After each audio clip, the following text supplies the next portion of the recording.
उसके बाद SC/ST को दिया था। दूसरा काशीनाथ साहब ने जब ओबीसी के लिए आंदोलन किया था तो वहाँ 5-4 भाई शहीद हो गए थे।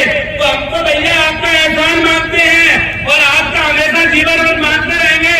सिर्फ अपन को लड़ाने के लिए, अपन को अलग करने के लिए और अपन में एकता नहीं रहे, ये सब करने के लिए हमसे कहते हैं कि हम ओबीसी के हिंदू हैं।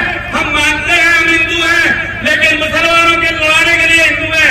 जो हमारे सम्मान और अधिकार की बात आती है, क्या हमारे 55% संख्या है, 85 ओबीसी से हमारे इंजीनियर हैं, हमारे डॉक्टर हैं, क्या हमारे पास भूमि है, क्या हमारे पास रोजगार है? नहीं।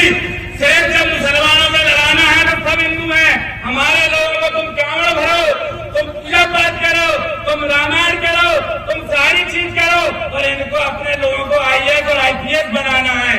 इसलिए देखो बाबा साहब क्या कह के गए, बिल्कुल गौर से सुने। पहले क्या होता था कि राजा के पेट से जो निकलता था वही राजा बनता था। इनने कहा मैं संविधान बना रहा हूँ, इनकी तो मैं नसबंदी कर दी, अब वही राजा बनेगा जो पढ़ेगा लिखेगा वोट डालेगा। इसलिए आज शपथ लेके जाएं, चंद्रशेखर भाई से शपथ लेके जाएं, दान मान सम्मान और मतदान चाहे कुआं में गिरेंगे लेकिन एक ही जगह गिरेंगे। SC/ST ओबीसी के सब इकट्ठा होकर एक जगह और एक साथ रहेंगे। और दूसरा मैं आपको एक बात बताऊं, शास्त्र कहते हैं, लिखावट कहते हैं, मैं कुछ बोल रहा हूं आप नोट करके जाए। मैं चैलेंज करता हूं, अपन यहाँ के मूल निवासी हैं, अपना ब्लड यहाँ के लोगों से मैच करता है। ये जितने भी हैं ये विदेशी हैं और इनका मिलवाइए ब्लड ग्रुप, यहाँ पे मैच नहीं करेगा, ये बिल्कुल मेरा आपसे तय है। दूसरा मैं आपसे यही चीज कहूंगा, जो देश को लूट के लगे, आपने सुना होगा बड़े बड़े लुटेरे आए, बैंकों में घोटाला किया, 1 लाख करोड़, 2 लाख करोड़, 5,000 करोड़ विदेश में भाग गए। बताओ भैया सब यही बैठे हैं, उसमें से कोई SC/ST ओबीसी का था क्या? अपन से कहेंगे साहब तुमने एक ऋण लिया है या तुमने क्या कहते हैं बिजली का बिल नहीं भरा, अपन को जेल में डाल देंगे। लेकिन इन्होंने अपने लाखों करोड़ लोग के जो बैंक से ले गए और विदेश भाग गए।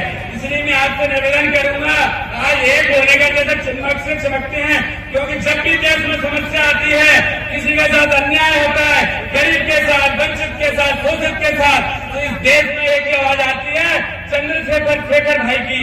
चाहे राजस्थान की घटना हो, बता मुंह से रखने पे हत्या कर दी जाती है। यह कहाँ का कानून है, कहाँ का संविधान है? इसलिए अपन को एकता करनी है, वो इकट्ठा होना है। क्यों इकट्ठा होना है? आपसे लास्ट बात कह के बात खत्म करूंगा। देखो ये 15% है, लेकिन इनने व्यवस्था क्या बनाई, इनमें जाति व्यवस्था नहीं, इनने बना दी हमारी व्यवस्था बेस्ट। तो इनने अपनी उपजाति बना दी बनिया वगैरह, इनने बना दी क्षत्रिय, इसमें गोत्र बना दी कोमल घरिया। लेकिन इन लोगों ने कि कैसे अपन को आगे बढ़ना है, अपन को 8,000 जातियों में बांट दिया। यादव, गुर्जर, कुशवाहा, जाटव जी, बाल्मीकि जी, ऐसी व्यवस्था बनाई कि साहब बाल्मीकि समाज के जाओ तुम्हारा धर्म भ्रष्ट हो जाएगा, जाटव समाज के जाओ तुम्हारा धर्म भ्रष्ट हो जाएगा।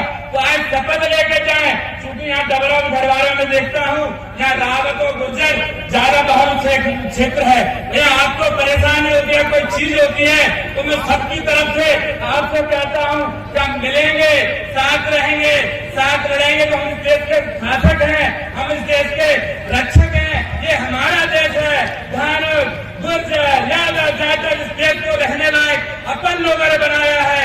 ये अपना देश है, उस देश में लुटेरों को, इन विदेशियों को जो यहाँ पे चुनाव के नाम पे, वोट के नाम पे लगातार अपन लोगों को तोड़ रहे हैं, तो आज शपथ लेके जाएं और चंद्रशेखर जी को इतने मजबूत करके जाएं, उनको विश्वास दिलाएं। तो यही वो व्यक्ति है जो सपने दिखाता भी है और सपना पूरा करने के लिए व्यक्ति को निर्देशित भी करता है। तो अभी समस्या आई तो चंद्रशेखर भाई याद आएंगे और ये लोग याद आएंगे, बीमारी वाले याद आएंगे। जब भी समस्या का समाप्त हो जाती है तो लाभ लेने वहां चले जाते हैं। वोट की राजनीति आती है, 2,000 रुपये लेके वोट दे देते हैं। बताओ पशु पक्षी पैसों से बिकते हैं, क्या अपन बिका हुए? मेरे पड़ोस में सूरज जाता रहता है, एक कार्यक्रम था, उससे कहा तू मजदूरी करने जा रहा है, वो 500 रुपया देंगे, तू मत जा। वो ये कहता है मैं भीड़ में शामिल होकर किसी की ताकत नहीं बनूंगा, न अपने बहुजन समाज की ताकत बनूंगा। जो अपन बहुजन है, अपन 85% है, क्योंकि जब बट जाते हैं तो अलग अलग हो जाते हैं। आज शपथ लेके जाए, एक लंबी लाइन खींचना है, लड़ाई आर पार की होगी। जो हमारे साथ है वो हमारे साथ आए, वो जो हमारे विरोधी है आमने सामने आए। और एक बात और बता दूं, जय भीम एक ऐसा शब्द है कि इसको बोलने से जैसे नहाने से शरीर स्वस्थ होता है, तो जय भीम बोलने से वातावरण शुद्ध होता है।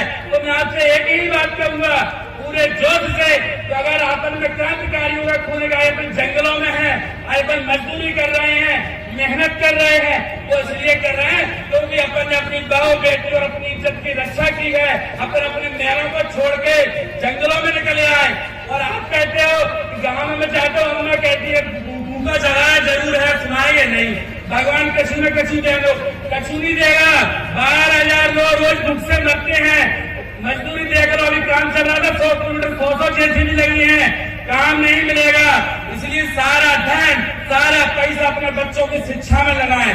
तो देखो एक व्यक्ति पड़ जाएगा तो समाज को इकट्ठा करेगा।